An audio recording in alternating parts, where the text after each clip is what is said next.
너가 말씀 중심에서 창세기 31장이 좀 깁니다. 오늘 한 29절까지만 우리가 살펴보겠는데요. 범사의 여호와를 인정하라 라는 제목의 말씀으로 증거하겠습니다. 우리나라가 고국이 조그마한 나라이지만은 대한민국이 참 세계에서 1등 하는 게 참 많더라고요. 삼성에서 휴대폰 만들어가지고 스마트폰이 세계 1등이라고 지금 가전제품의 시장에서는 아마 최고이죠. 여러분 잘 아는 대로. 그런데 여러분 잘 모르실 거예요. 저도 좀 몰랐어요. 조그마한 회사인데 오토바이 이 헬멧을 만들어서 세계 시장에다가 내놓는 회사가 우리나라가 전 세계에 1위더라고요. 우리 미국 시장에도 전부 그걸 갖다가 쓰는 거예요. 미국에서 시장 점유율이 21년 동안 계속 1위예요. 대한민국에서 만든 오토바이 헬멧인데 홍진 크라운이라는 아주 작은 회사예요. 그런데 전 세계에서 글로벌 기업으로 오토바이 헬멧을 만들어서 지금 11년 동안 전 세계에서 1등이에요. 42개의 국가가 그걸 수입에다가 쓰고 미국도 우리나라 실력을 못 따라오는 것 같아요. 21년 동안 시장 점유율이 미국에서도 1등인 거 보니까 참 대단한 나라예요. 또 하나가 1등을 하는 게 있어서 제가 눈여겨봤는데 고가도로 설치하는 게 우리나라가 1등이에요. 이야, 대단하죠. 지금으로부터 17년 전에 우리 대한민국이 1등상을 전 세계의 글로벌 기업에서 고가도로 놓는 걸 1등을 받았어요. 우리 이 고속도로 진입해 갈 때 이렇게 보면은 도로 위에 도로를 놓지 않습니까? 둥근 기둥을 세우고 그 위에 이렇게 고가도로를 놓는데 그 고가도로 설치하는 것이 꼭 애들 블록 쌓는 것 같아요. 가만히 보면. 기둥만 그냥 거기서 이렇게 세워가는 거지 일정한 도면대로 기둥의 이 교각만 세우고 나면은 그 위에 이렇게 얹는 고가도로는 다른 먼 곳에서 회사에서 만들어 놓은 것을 이렇게 갖다가 얹는 거예요. 그냥 이렇게 조립만 하는 거예요. 딱 밑에 교각에 맞춰서 얹어 놓는 거죠. 그래서 다 있는 거예요. 그러니까 그 조립식 고가도로를 만들어서 이렇게 조립해 가지고 설치하는 게 세계 1위랍니다. 대한민국. 참 대단하죠. 그게 오늘 말씀과 무슨 상관이 있느냐? 범사의 여호와를 인정하라라는 말씀이 잠언 3장 5절의 말씀인데 범사의 하나님을 인정하고 사는 사람들의 그 삶은 하나님께서 그 길을 바로 고가도로 갖다 얹어 놓는 것처럼 하나님이 그 길을 쭉쭉 뻗어나가게 인도하신다는 뜻이거든요. 그 말씀이. He will make your path straight. 하나님이 너의 길을 곧게 만들어 가신다는 거예요. 어떻게 하면 네가 모든 일을 하나님이 길을 인도해 가신 분이라는 걸 인정하면 그 인정한다는 말도 맡긴다. 우리가 그런 말을 많이 하는데 맡기면 그라는 말과 같은 의미예요. 어떤 일이든지 사사로운 일이라 할지라도 하나님을 인정하라는 거예요. 하나님의 영역 밖에서 일어나는 일이 없다라는 거예요. 하나님을 항상 인정하면. 기분 나쁜 일이 일어나도 하나님을 인정하라는 거예요. 네가 지금 이게 눈앞에 기분 나쁜 일 생겼냐? 누가 악한 사람이 너를 괴롭히냐? 그것도 인정하라는 거예요. 잠언 16장에 보면요. 하나님도 악한 인간을 악한 날에 적당하게 쓰신다 그랬어요. 성경에 보면 그렇게 말씀하고 계세요. 바로 같은 사람 악한 왕이죠. 느부갓네살 악한 왕이죠. 악한 왕도 하나님이 적당하게 쓰신대요. 그래서 당신의 뜻을 이루시는 도구로 만들어버리는 거예요. 그래서 자기 꾀에 넘어가게 하고 하나님은 우리의 하나님의 백성들의 가는 길에 어떤 도적놈 같은 사람이 우리를 해코지 하는 것 같아도 그냥 인정하라는 거예요. 하나님이 그걸 보고 계신다는 것을, 하나님이 그걸 알고 계신다는 걸, 하나님이 그걸 막아주지 않으셨고 어젯밤에 도적놈이 우리 집을 다 강탈해 갔다 할지라도 그것을 인정하라는 거예요. 하나님은 반드시 악을 선으로도 바꾸시는 요셉의 하나님이 우리의 하나님도 되신다는 거예요. 어젯밤에 밤에 불이 나가지고 온 동네가 다 불타가지고 재산을 다 잃어버렸는데 저 바닷가에 몇 날 며칠을 고기잡이 나갔던 배가 기관이 고장이 나가지고 길을 잃고 헤매다가 불빛을 보고 길을 찾아서 쫓아왔는데 불난 것 때문에 어젯밤에 선원들이 다 살았다라는 거예요. 마치 그런 것처럼 우리의 삶 속에 어떤 일이 벌어져도 하나님을 믿고 사는 사람들은 그것으로 인해서 나의 일생이 불행해지거나 저주의 인생이 안 된다는 것을, 하나님이 살아계신다는 걸 인정하라는 거예요. 야곱이 20년을 지금 외삼촌 집에서 자기 인생을 살다가 오늘 하나님께서 야곱아, 나는 베델에서 너를 만났던 하나님이다. 이제 너의 고장, 네 출생지로 돌아가라. 그래서 반드시 돌아오게 할 것이라고 하나님이 28장에서 약속했죠. 야곱아, 나는 너의 조부 아브라함의 하나님이고 너의 아버지 이삭의 하나님이고 나는 너의 하나님이다. 내가 너를 이 땅으로 반드시 돌아오게 할 거다. 내가 너에게 허락한 것을 다 이루기까지는 너를 떠나지 않을 거다. 오늘 하나님께서 우리 교회를 향해서 이스라엘의 후예들에게, 영적인 아브라함의 자손들에게 동일하게 말씀하시는 거예요. 우리에게 하나님의 계획이 있어요. 하나님 하늘 위에 곳과 도로를 다 만들어 놓으시고 우리가 그 교각 위에다 얹으면 되도록 해놨는데, 그 교각이 뭐냐? 교각이라는 것은 비유로 끌어서 얘기하자면 우리가 그분을 그대로 인정하고 그 말씀을 믿고 가는 거예요. 그렇게만 하면 그 믿고 나아가는 그 길에 하나님께서 곳과 도로를 얹어 놓듯이 우리의 길을 펼쳐 가실 거라는 거예요. 그것이 야곱을 통해서 지금 보여주시고 계세요. 야곱은 막 자수성가하려고 몸부림을 치는 사람처럼 보여요. 꼭 우리 인간들이 하는 모습을 야곱이 대행하는 것처럼 보이잖아요. 가만히 있어도, 그렇게까지 수선을 피우지 않아도 하나님이 이미 태어나기도 전에, 복중에 짓기 전에 둘째가 큰 것을 다스릴 거다. 작은 자가 큰 자를 다스리고 큰 자가 작은 자, 어린 자를 섬길 것이다. 하나님이 말씀하셨으면 그 죽 가지고 막 그 형님 뭐 나한테 팔아라 이 날개 치지 않아도 하나님은 다 이끌어 가세요. 아버지를 속여가지고 그 복을 빼앗겠다고 그 난리를 치고 하지 않아도 하나님의 선하신 방법이 다 있는 거예요, 사실은. 그런데 우리 인간의 모습이 꼭 야곱 같다 그 말이에요. 그럼에도 불구하고 야곱 같고 지렁이 같은 그 인간에게 하나님께서 은혜를 베풀어 주셔서 사는 거예요. 지난주에 우리가 그걸 살펴보았지 않습니까? 하나님의 은혜 때문에 사는 거예요.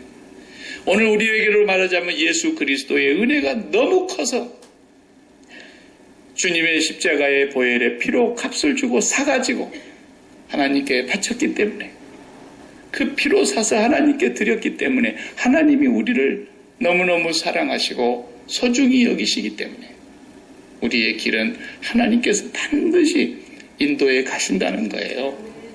야곱을 통해서 그걸 우리가 배워야 하는 것입니다. 오늘 본문 우리가 읽은 부분은 20년 만에 이제 삼촌의 집을 떠나는데, 이 떠나는 것도 보세요. 참 요란하게 떠납니다. 올 때도, 집을 떠나올 때도 형님의 미움과 어떤 그 죽음의 위협을 느껴서 도망 나오다시피 나왔어요. 그런데 20년 만에 외삼촌 집에서 떠나는데 또 도망가고 있지 않습니까? 도망가는 줄도 몰랐어요, 외삼촌은. 그런데 조용히 도망을 가는데 나중에 누가 그걸 보고한 거죠. 자네 조카 가버렸네. 딸 자식 다 데리고, 손자 손녀 다 데리고 가버렸네. 그 소리를 듣고 라반이 그 말을 듣고 그냥 추적해 오지 않습니까?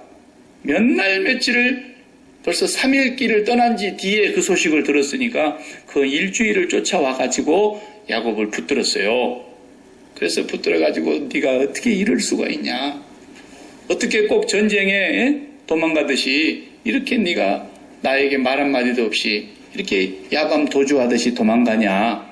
막 이렇게 삼촌이 섭섭해가지고 그러잖아요. 그렇지만 하나님께서 그 막 쫓아오는 야곱의 외삼촌 그 라반의 마음속에 막 화가 불같이 일어나가지고 이놈을 잡기만 잡으면 내가 가만 안 놔두겠다. 이런 마음으로 오고 있는 거예요. 근데 하나님이 그 밤에 탁 나타나셔가지고 라반에게 그러시잖아요. 네 야곱에게 손대지 마라. 하나님이 라반을 겁주셨어요. 두렵게 하셨어요. 그리고는 결국 그 마음이 좀 풀어졌어요. 하나님이 손대지 못하게 하니까. 보세요. 야곱이 돌아갈 때가 사실은 된 거죠. 하나님이 내가 태어난 곳으로 돌아가라.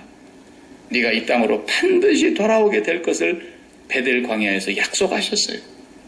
너를 통해서 이루실 하나님의 계획이 있었어요. 그걸 다 이루기까지는 너를 절대로 떠나지 않겠다는 거예요. 오늘 우리의 삶을 우리가 하나님이 그렇게 인도하신다는 걸 믿으라는 말이에요. 여러분이 어디 살아도 여러분의 삶에 절대로 하나님의 계획이 다 이루기까지는 죽지도 않을 테니까 죽을까 걱정하지도 마세요. 절대로 걱정하지 마세요.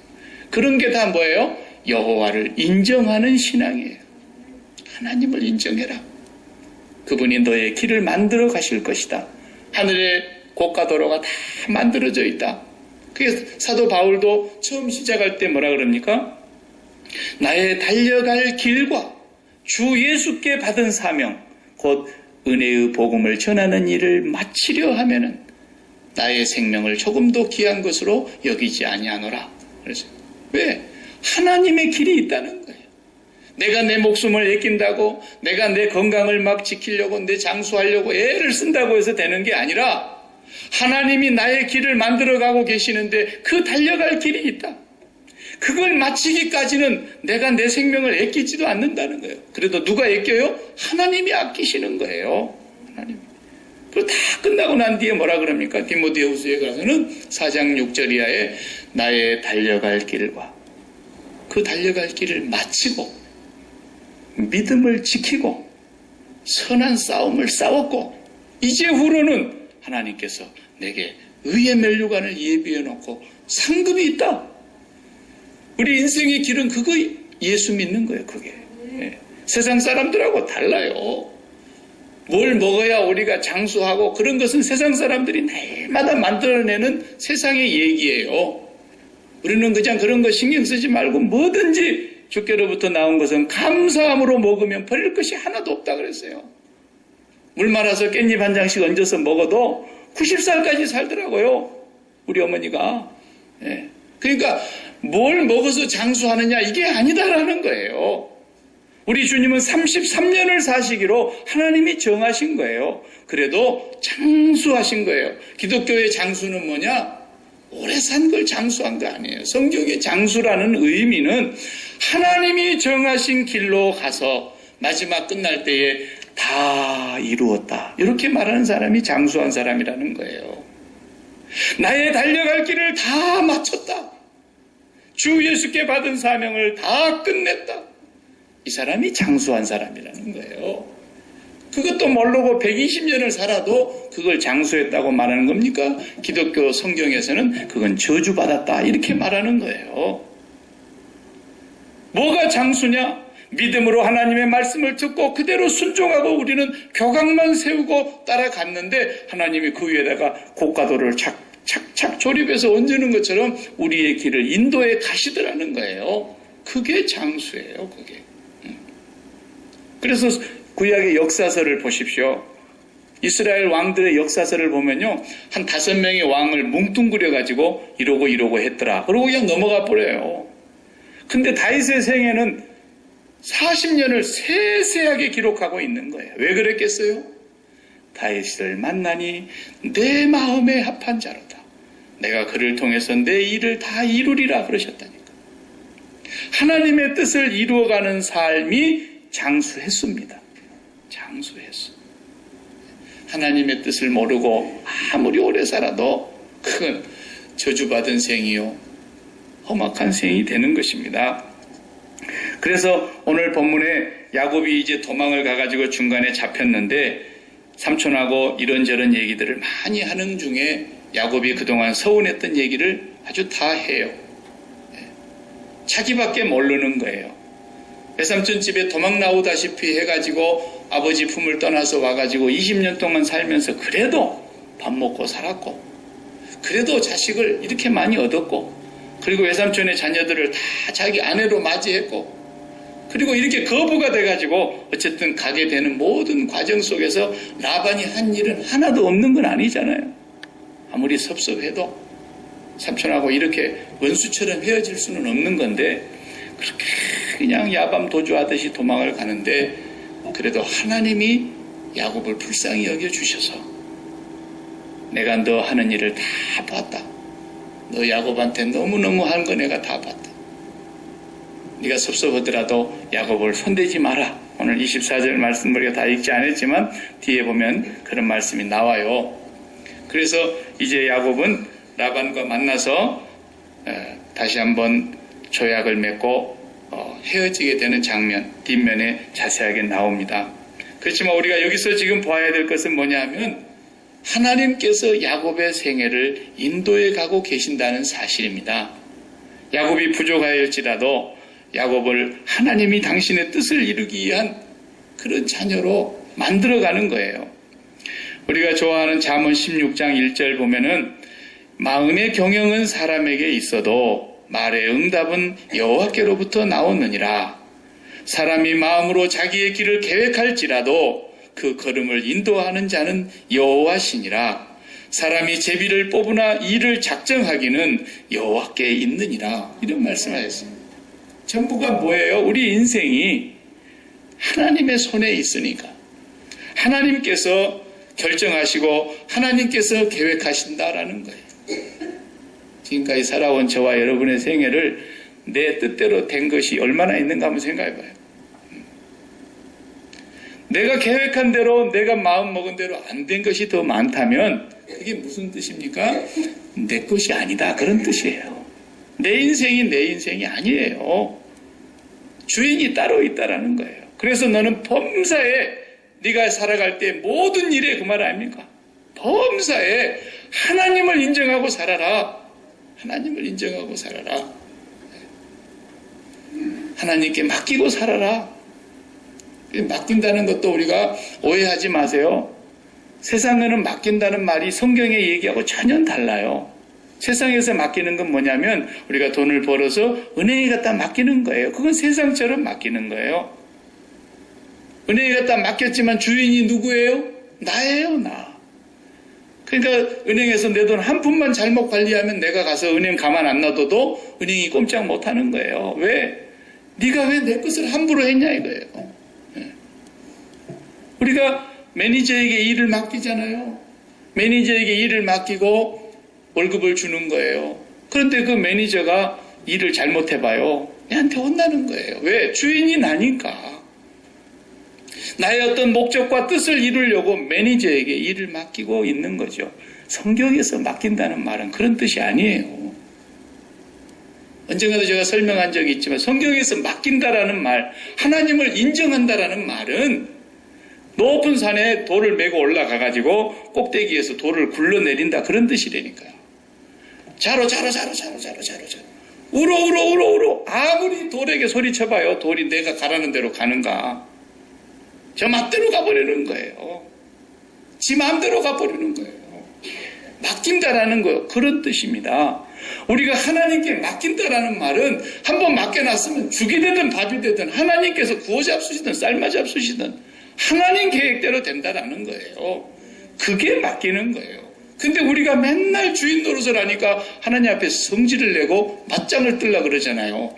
하나님과 맞먹으려고 그러는 거예요. 그게 뭐가 나옵니까? 막 원망이 나오고 불평이 나오고. 왜? 내가 주인인데 하나님 왜 그쪽으로 굴러가게 했냐 이거야. 그래 우리가 맡긴다는 말도 끝까지 오해하고 있는 거예요. 맡긴다는 것은 내가 죽은 거예요. 하나님께서 살고 계시고 나는 죽고 내 안에 그리스도가 사시는 거예요. 하나님께서 인도해 가시는 것을 우리가 맡긴다.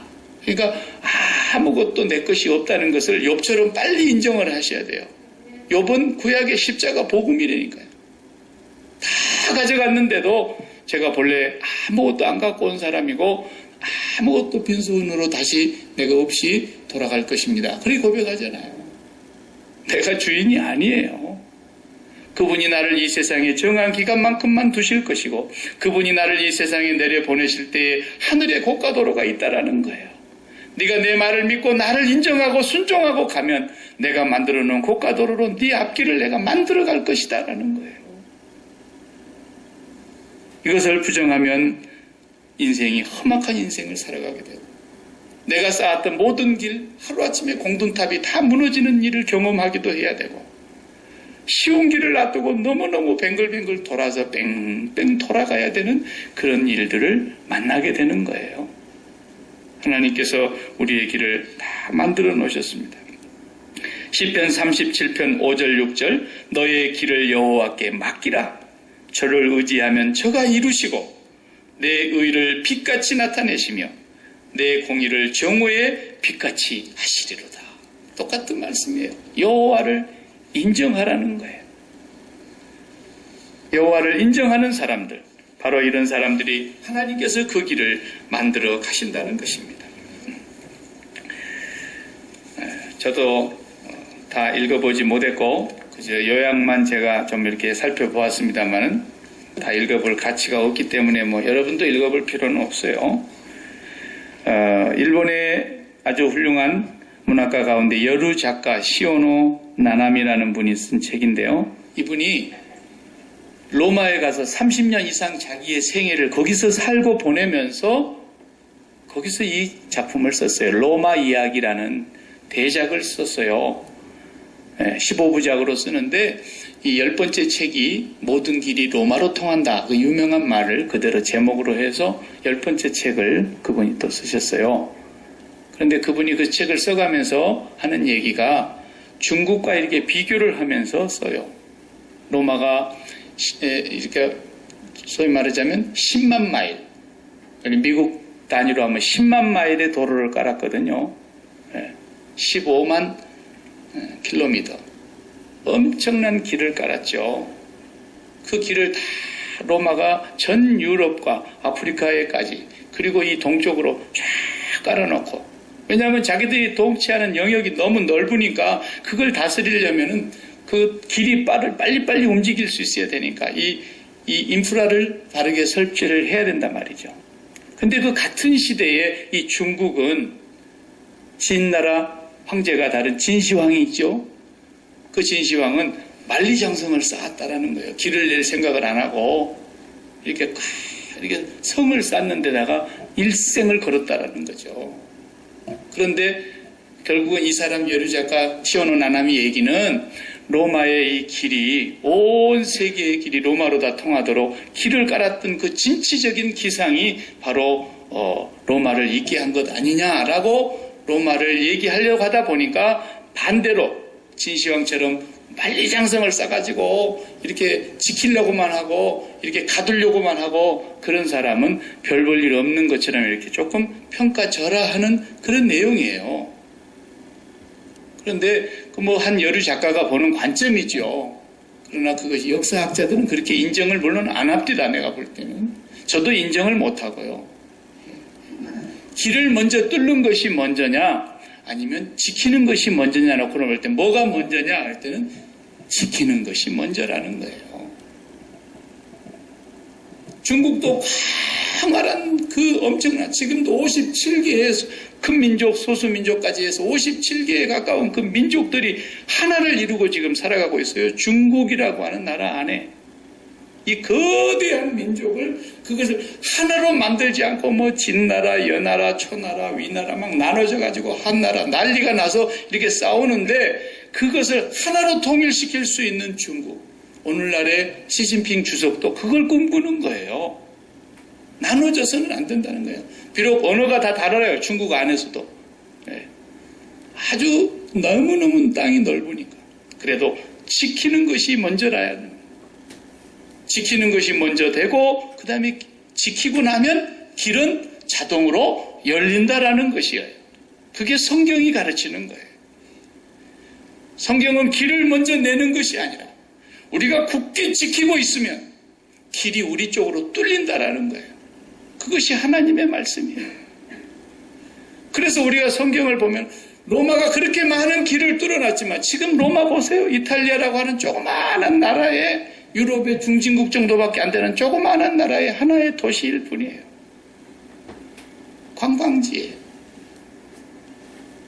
그러나 그 엄청난 길을 뚫고 위에서 도로를 내고 있을 때 250년 동안 밑으로 굴을 파고 들어가 버린 사람들이 있었죠. 그 사람들은 우리가 세계사에서 배운 대로 카타콤의 초대교회 그리스도인들이에요. 250년을 땅 속에서 살았어요. 그 사람들이 뭘 지키겠어요? 집을 지키겠어요? 무슨 재산을 지키겠어요? 밭을 지키겠어요? 지킬 게 없어요. 그 사람들은 땅 속으로 들어가서 적어도 250년이면 한 세대를 40년으로 잡아도 6대가 거기서 살았다니까요. 나, 아버지, 할아버지, 증조할아버지, 고조할아버지, 망태할아버지 우리 다 산 거예요. 거기서. 네. 그런데 그 사람들이 250년이 지나고 땅 위로 올라와 보니까 로마가 깔아놓은 모든 도로가 누구의 도로가 됐습니까? 하나님의 백성들이 복음 들고 나가는 도로가 됐고요. 길이 하나님께로 다 통하는 길이 되고 말았어요. 하나님께서는 오늘도 우리가 지켜야 될 것이 있다는 거예요. 네가 지킬 것이 굉장히 많은 줄 아는데 잠언 4장 23절에 보면은 지킬 만한 것이 많은 것 같지만 하나다라는 거예요. 그게 뭐냐? 네 마음이다라는 거예요. 네 마음이 바라다보고 있는 곳이 길이 뚫리는 곳인데 네가 지금 어디를 바라다보고 있느냐라는 거예요. 바라다보는 곳이 세상으로 바라다보면 거기서 길이 열릴 것 같지만 하나님의 백성들은 하나님이 막아버리신다니까요. 우리가 마음을 지켜야 된다는 얘기는 이 마음에 하나님만을 담고 있는 것, 이걸 빼앗겨서는 안 된다는 거예요. 이걸 빼앗기지 않고 이 하나님을 굳게 지키고 있는 사람은 길이 하나님께로부터서 나에게로 열린다라는 거예요. 그러니까 오늘날 중국이 만리장성을 쌓고 보호하고 지키고 난리를 쳤지만 길을 뚫지 않았어요. 그런데 오늘 온 세계가 이제는 중국으로 길이 열리지 않습니까? 길이 중국으로 열리고 있어요. 지금 미국도 두려워하잖아요.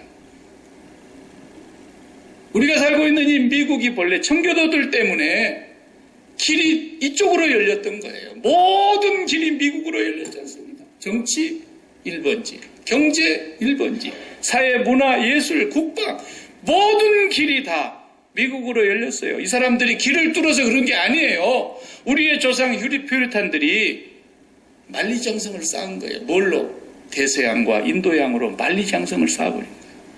우리는 이 신앙 하나를 바르게 지켜야 된다. 영국에서 핍박을 받고 그 사람들이 이 신앙, 이 하나님 경외하는 것을 바르게 지키기 위해서 이 마음 하나를 바르게 지키려고 인도양, 대서양, 태평양을 만리장성처럼 쌓고 있는 이 땅으로 저들이 돌아온 거예요. 그래서 하나님을 찾았던 거 우리가 다 알고 있지 않습니까? 그렇지만 길은 온 세계의 길이 미국으로 다 뚫렸잖아요. 이게 성경에서 가르치는 거예요. 하나님을 갖고 있는 사람에게로 길이 다 뚫린다라는 거예요. 그렇다면 몽고의 징기스칸 같은 사람은 얼마나 그 광활한 대륙을 말도 아니고 낙타 같은 거 타고 다니면서 말이죠. 말도 말 같지도 않는 거 타고 다니면서 저 이집트 쪽으로는 바그다드까지, 저 서쪽으로는 헝가리까지, 저 동쪽으로는 우리 고려까지, 고려에 얼마나 몽골족들이 우리를 괴롭혔습니까? 저 북쪽으로는 모스크바까지 다 점령을 했어요. 그렇게 큰 땅을 점령해놓고 1507년에 이 징기스칸이 정복한 몽고의 나라가 서서히 무너집니다. 어디 때문에 무너진지 아십니까? 1507년에 조그만 부족 티베트를 정복했어요. 티베트. 지금도 있어요, 티베트는. 그 티베트를 정복했는데 거기가 어떤 나라입니까? 불교 국가 아닙니까? 수천 년 불교로 찌들어져서 내려오는 불교 국가인데 그거 무슨 힘이 있어요? 그거 목탕망 두들고 앉아있는 걸 그거 간단히 해치웠죠 그냥. 그런데 그 불교 국가의 그 불교 사상이 몽골을 삼켜버린 거예요. 그래서 몽고가 무너진 겁니다. 무섭습니다. 여러분, 마음으로 지키고 있는 거 이 하나만 제대로 지키면 길이 열린다라는 거예요. 길이 열린다. 그래서 이제 이 야곱을 네가 돌아와라. 베델로 가라. 앞으로 우리가 뒤로 또 가서 보겠습니다만 베델로 빨리 안 갑니다. 야곱이. 이게 참 괴짜예요. 괴짜. 빨리 갔으면 고난을 안 당할 텐데 야곱이 베델을 빨리 안 가요. 하나님이 돌아가라 그랬으면 빨리 갔어야 돼요. 엄청난 고난을 당한 뒤에 또 죽게 하면 살기로 걸음만 나살려라고 도망가듯이 베델로 올라가는 것을 나중에 우리가 보게 될 겁니다. 우리는 매일매일 우리가 가야 될 곳이 한 곳이에요. 여러분, 지금까지 여러분이 길을 찾아서 길을 뚫어서 길을 개척해서 자수성가하는 것처럼 살아가가지고 여러분 지금 얻은 것이 무엇입니까? 세상보다 우리가 더 많이 얻은 게 무엇입니까? 만약에 그런 것이 우리에게 없다면 지금이라도 빨리 우리는 고쳐야 돼요. 우리는 길을 바르게 들어서야 됩니다. 우리가 예수 그리스도를 마음에 모시고 하나님 앞으로 나아가는 이 길, 이 마음 지키는 것을 최선을 다하면 이것이 바로 교각을 세우는 것이고 하늘의 고가도로는 하나님께서 정한 대로 놔주시는 거예요. 하나님이 길을 내시는 거예요. 이것을 마음에 꼭 기억하면서 살아가는 거예요. 베델로 돌아갈 때까지 야곱은 계속해서 고난을 당하고 너무너무 많은 것을 잃어버리게 되고 너무너무 마음 가슴 아픈 일들을 당하게 되고 그럽니다. 하나님의 집 그곳으로 돌아가라 할 때 돌아가는 것, 이것이 바로 우리 믿음의 백성들이 오늘 가야 될 것이 하나님의 집, 그것이 바로 성전이요, 그 성전이 바로 예수 그리스도예요. 예수 그리스도에게로 돌아가라. 오늘도 우리가 이 피를 먹고 마시면서 이 일을 우리가 주님 오실 때까지 계속하라고 이거 하나를 주님이 남겨놓고 가신 이유가 너희가 돌아가야 될 자리가 여기다라는 거예요. 주님이 십자가에서 돌아가시면서 다 이루었다 그랬는데 뭘 찾아다니냔 말이에요. 뭘 찾아다니냐. 평안을 얻겠다고 어디로 찾아갑니까? 우리가 더 좋은 삶을 얻겠다고 어디로 찾아가냐고요. 무엇이 나아져야 우리 인생이 펴질 거라고 어디를 찾아가냐는 거예요. 자식이 좋아지면 좋아질 것 같습니까? 돈을 이보다 조금만 더 벌면 우리 형편이 나아지면 우리가 정말 될 것 같습니까? 아니다라는 거예요. 빨리 정신 차리라는 거예요. 어디로 돌아가라는 거예요. 주님이 다 이루어놨다는 거예요. 거기에 평안이 있고 거기에 기쁨이 있고 거기에 행복이 있고 거기에 놀라운 삶이 있다라는 거예요. 그래서 우리는 날마다 매월마다 이 의식을 행하면서 주님의 그 십자가 자리로 가는 거예요. 거기로 갈 때 우리 인생은 진정으로 여러분 지금부터 남은 인생을 예수 그리스도 한 분을 가슴에 온통 채우기 위해서 몸부림쳐봐요.